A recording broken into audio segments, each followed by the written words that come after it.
ప్రాణత్యాగం చేసి భాషా ప్రయుక్త రాష్ట్రాల ఆవిర్భావానికి బాటలు వేసిన అమరజీవి పొట్టి శ్రీరాములు తన జీవితాన్ని సార్థకం చేసుకున్నారని ఏలూరు ఎమ్మెల్యే జిల్లా తెలుగుదేశం పార్టీ అధ్యక్షులు బడేటి చంటి కొనియాడారు.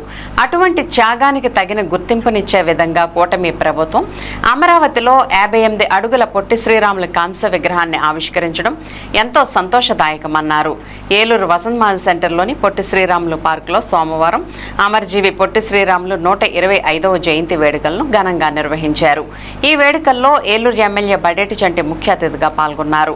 తొలుత ఎమ్మెల్యే చంటికి ఆత్మీయ స్వాగతం లభించింది. అనంతరం అక్కడ ఉన్న పొట్టి శ్రీరాముల విగ్రహానికి పూలమాలలు వేసిన ఆయన ఘనంగా నివాళులర్పించారు. ఈ సందర్భంగా ఎమ్మెల్యే బడేటి చంటి మాట్లాడుతూ నేడు ఇన్ని భాషా ప్రయుక్త రాష్ట్రాలు ఏర్పడడానికి గల కారణాల వెనుక తెలుగు వారందరూ చిరస్మరణీయంగా గుర్తుంచుకోవాల్సిన పొట్టి శ్రీరాముల త్యాగం ఉందని కొనియాడారు. ఎంతో పట్టుదలతో ఆయన చేసిన ఆమరణ దీక్ష ఫలితాలే నేటికే మనం అనుభవిస్తున్నామని గుర్తు చేశారు. అందుకే అటువంటి చిరస్మరణీయుల త్యాగానికి శాశ్వత కీర్తిని కల్పించేందుకు కూటమి ప్రభుత్వం ప్రత్యేక దృష్టి సారించిందని, దానిలో భాగంగానే అమరావతిలో 6.8 ఎకరాల్లో పొట్టి శ్రీరాములు స్మృతివనం ఏర్పాటు చేయడం స్ఫూర్తివంతమైన నిర్ణయమని ప్రశంసించారు. అంతేకాకుండా ఆయన జయంతి రోజున 58 అడుగుల కాంస్య విగ్రహాన్ని ప్రారంభించడం ప్రతి ఒక్కరికి గర్వకారణమని పేర్కొన్నారు. ఈ స్మృతివనంలో museum, photo gallery, auditorium, skill development సెంటర్లు ఏర్పాటు చేస్తున్నారని ఆయన తెలిపారు. ఆంధ్రుల ఆరాధ్యునిగా నిలిచిన అమరజీవి పొట్టి శ్రీరాముల ఆదర్శాలను ముందుకు తీసుకువెళ్లేందుకు ప్రతి ఒక్కరూ కంకణబద్దులై కృషి చేయాలని ఈ సందర్భంగా ఎమ్మెల్యే చంటి పిలుపునిచ్చారు. అనంతరం పేదలకు దుప్పట్లు పంపిణీ చేశారు. ఈ కార్యక్రమంలో ఏఎంసీ చైర్మన్ మామిళ్లపల్లి పార్థసారథి, ఇడా చైర్మన్ పెద్దబోయిన శివప్రసాద్, ఏలూరు తెలుగుదేశం పార్టీ అధ్యక్షులు చోడే వెంకటరత్నం, ఏలూరు తహసీల్దార్ గాయత్రీదేవి, టీడీపీ నాయకులు గోడవల్లి వాసు, ఏలూరు అర్బన్ జిల్లా ఆర్యవైశ్య సంఘ గౌరవ అధ్యక్షులు చక్క రాజారావు, అధ్యక్షులు చలువాది శివకృష్ణ బ్రహ్మయ్య, కార్యదర్శి నంగులూరి సత్యనారాయణ, కోశాధికారి నున్నా శ్రీనివాస్, పైడేటి రఘు, గ్రంథి బద్రి, జిల్లెళ్లమూడి వరప్రసాద్, మహిళా విభాగం అధ్యక్షురాలు తవ్వ అరుణకుమారి తదితరులు పాల్గొన్నారు. అమరణ దీక్ష చేశారో దానికోసం అమరావతిలో 58 అడుగుల కాంస్య విగ్రహాన్ని అమర్చి మరి ఏదైతే ఆయన త్యాగం ఉత్తినే పోకూడదో చిరస్థాయిగా ఉండాలనే ఉద్దేశంతో వయస్సులందరికీ కూడా అమరజీవి పొట్టి శ్రీరాములు గారు ఏదైతే చేశారో చిరస్థాయిగా మిగిలిపోవాలి మీ గుండెల్లో అని చెప్పి ఈ రోజున ఆయన ఆ విగ్రహాన్ని ఆవిష్కరించడం జరుగుతుంది.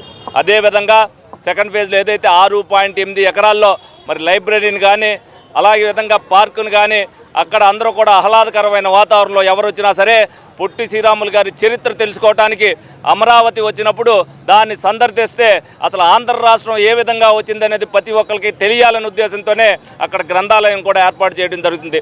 ఈ సందర్భంగా మేమందరం కూడా ఆంధ్రప్రదేశ్ ప్రజలందరం కూడా ఈ రోజున ఆయనకి ఘన నివాళులు అర్పించి పొట్టి శ్రీరాములు గారికి ఆయన చేసిన త్యాగం ఎప్పటికీ కూడా మరవలేకుండా ఆంధ్రప్రదేశ్ ఉన్నంతకాలం కూడా ఆయన మా గుండెల్లో పెట్టుకు చూసుకుంటామని చెప్పి సందర్భంగా తెలియజేస్తూ సెలవు తీసుకోవడం జరుగుతుంది. ఆయన ఎందుకనో రాష్ట్రంలో ఒక కులానికి కట్టి అలా ఆస్వాదిస్తున్నారు తప్ప ఆయన జాతీయ నాయకుడితో సమానం. ఇవాళ భాషా ప్రయుక్త రాష్ట్రాలు వచ్చినాయంటే ఆయనదే మొత్తం. కాబట్టి అలాంటి అమరజీవిని మర్చిపోకుండా స్మృతించుకోవడం కోసం అమరావతిలో 58 అడుగుల కాంస్య విగ్రహాన్ని నిర్మిస్తున్నందుకు రాష్ట్ర ప్రభుత్వానికి, చంద్రబాబు నాయుడు గారికి, పవన్ కళ్యాణ్ గారికి, ఇతర మంత్రులకి మా శుభాభినందనలు చాటి చెప్పారు.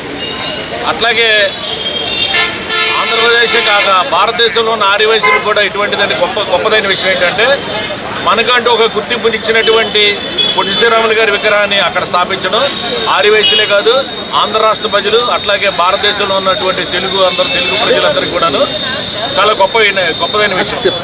ఈ కార్యక్రమంలో పాల్గొన్నటువంటి లోకేష్ గారు కానీ, పవన్ కళ్యాణ్ గారు కానీ, మన చంద్రబాబు నాయుడు గారికి కానీ, ఏలూరు మరియు రాష్ట్ర భారతదేశ ఆర్యవైశ్యులందరి తరఫున కూడా వారందరికీ కూడా ధన్యవాదాలు తెలియజేస్తున్నాం.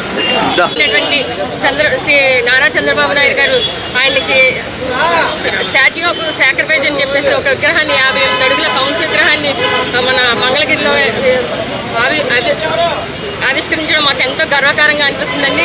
ఇలాంటి కార్యక్రమానికి మా వయసులకు పొట్టి శ్రీరాములు గారు ఆయనకి గుర్తించి 58 రోజుల నిరాహార దీక్ష అందరూ కూడా ఆయన ఒక్కరికే కాదండి అందరికీ యావత్ ప్రపంచానికి కూడా ఆయన ఆదర్శనీయంగా నిలవాలని చెప్పేసి కోరుకుంటూ ధన్యవాదాలు తెలియజేస్తున్నాను.